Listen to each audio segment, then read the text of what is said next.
So we've got 2 townhouses. They were designed as multi-generational homes. Their thermal rating is 7.2 and 7.4 stars. The client brief was for multi-generational homes and that would have a really small environmental footprint. It resulted in 2 homes being under 17 squares that contains 3 bedrooms, 2 bathrooms. It was made of lightweight construction, solar passively designed with a combination of skillion and flat roofs, and living areas orientated to the north and achieving 7.2 and 7.4 stars for energy efficiency. It also included, or they were all electric homes, and I've been designing all electric homes for a few years now. Each home has 5 kilowatts array of solar panels on the roof sited on the north facing skillion roof.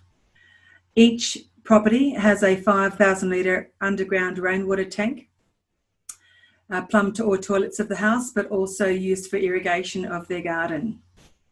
Thermally broken double glazed casement windows throughout, LED lighting, a sand and heat pump for the hot water service system, exposed concrete slab for thermal mass in both of the townhouses. Each townhouse obviously had some minor floor layout differences, but overall the elements and the intent were both delivered in accordance with the client requirements. We've also got inline fan drying cupboards to help reduce the demand on any electrical dryers, reverse cycle ceiling fans and ventilation system in the roof.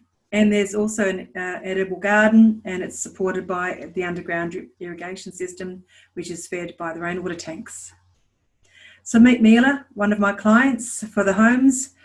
They wanted to have an opportunity where they could live with their adult children and their grandchildren as well. So that was the scope. They had already owned the property. It was a family property, had been in their ownership for 25 years, and it was no longer serving the purpose of where they wanted to be in the future.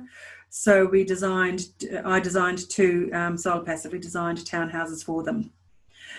The cladding that we've got here is WeatherTex, both the downstairs as well as the upstairs matrix board, which is similar to James Hardie matrix board.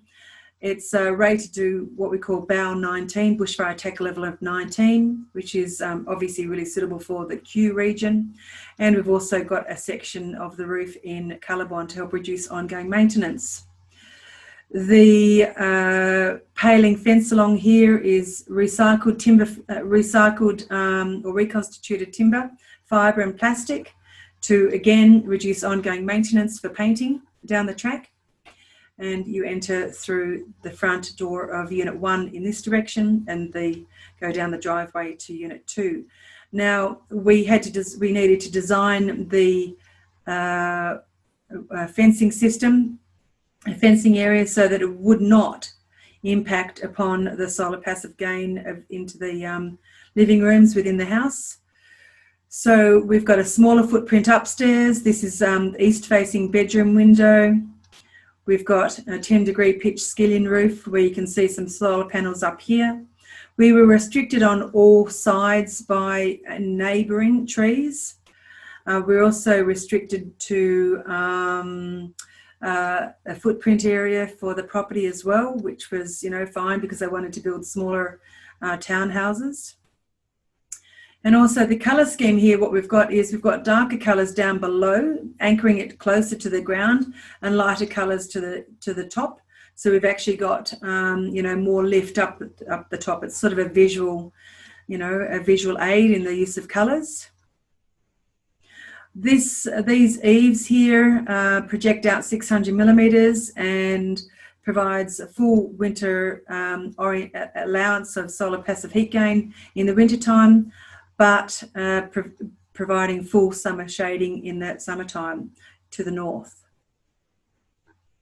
We've also got mature trees in front of us, so we don't have a lot of, down the bottom ground floor, we actually don't have much of a concern in regards to east rising sun. For the ground floor and upstairs level, we've got windows with a low solar heat gain coefficient to help reduce that summer heat gain coming through. In this area, this is unit 1. We've got, again, the paling fence going all the way around to provide privacy. The eaves provide summer shading, allowing that winter sun to come into the rooms. And we've also got a pergola over here on the west side, but this area is also shaded by the adjoining property immediately to its west, which is the other townhouse. You can see here, this is actually midwinter. This is the 21st of June, and you can see, you know, we've got sufficient shading just up to there, just to the top, then allowing all that sunshine to come through into these rooms in the wintertime. 5 kilowatts of solar panels are on each of the roofs, and it's been designed so that if they want to down the track, they can also add battery storage to the houses. Where in the lower ground floor, where there isn't the potential to have the eave protection over the summer, we've also put in louvers, horizontal awnings with the louvers on them, so to minimise that summer sun entering. And again here, because we've got the eaves up the top, it provides the shading, but the ground floor rooms wouldn't have that same shading ability, so that's why we've put awnings over there as well. This is the other unit. This is the second one.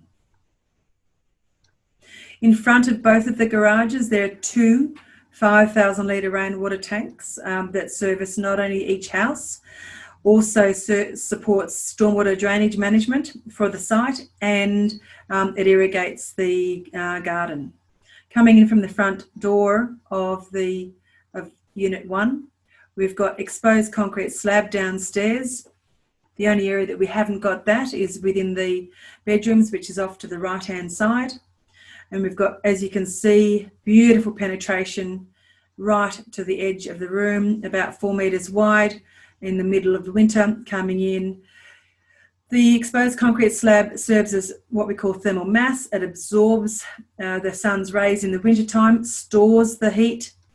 Then as the temperature in the room cools, it re-radiates it back into the room and helps to keep the room warmer, helps to reduce that peaks and troughs of a temperature of a room.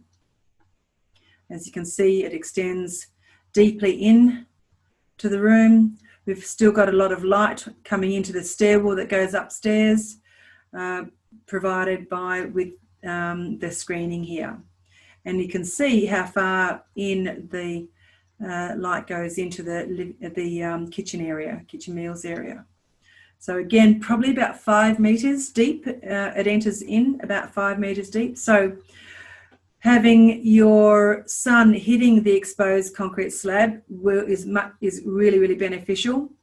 However, in the event that you aren't able to get all of your thermal mass exposed to the direct sunshine, it will still draw in some of the ambient air temperature and help to stabilise it within the room. This is the other apartment which was being rented out at that point in time, and as you can see, the sun beams really a long way into that kitchen meals area. We've also got infrared heater panels in every room within the house, and the infrared heater panels, when turned on, they radiate the heat into the materials within the room as opposed to the air. So again, having them close to the thermal mass is really beneficial. We've got ceiling fans in every single room, both bedrooms and living dining room areas, to help circulate that air through the summertime. It can provide a convective current over our skin, making us feel a lot cooler. But in the wintertime, it helps to push that heated air as it rises back down to us. These are 2.7 metre high ceilings. They're square set cornices, so there's more of a volume of air to heat or cool throughout the house. And casement windows have been installed so to allow for that cross-flow ventilation to occur easily throughout the house. They've got pelmets over their blind areas to help keep the cool, the heat in during the winter time. We have, you know, this is one of the family bathrooms. Not a step-free access into the bathroom at that point, but the ensuite bathroom is a step-free access. This is downstairs, so the main bedroom for my clients would be downstairs with their access into their ensuite, whereas their children or grandchildren could live upstairs. As you can see, we've got another awning over the dining room area, which just provides a tiny bit of shade over the winter time, but then allows all that winter sunshine to go deeply into the house. You can see the impact of the garden here.